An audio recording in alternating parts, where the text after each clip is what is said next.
going to make roasted potatoes. I have my potatoes here, so stay tuned so that you get to see the step by step of how I will be making my roasted potatoes.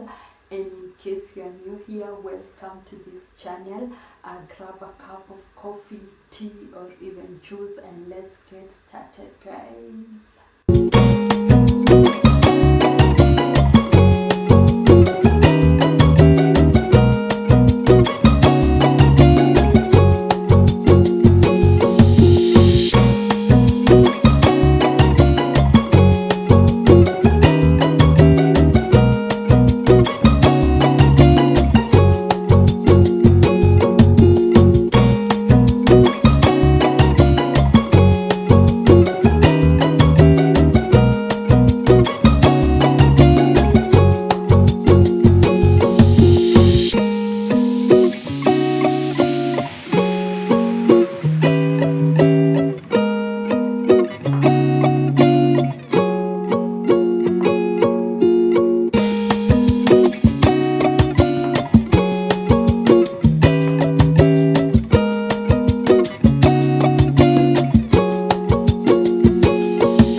Potatoes are ready, you can see out there. Let me know what you think in the comment section, and thank you so much for the support. I don't take it for granted. and we see you in the next one. I love you guys.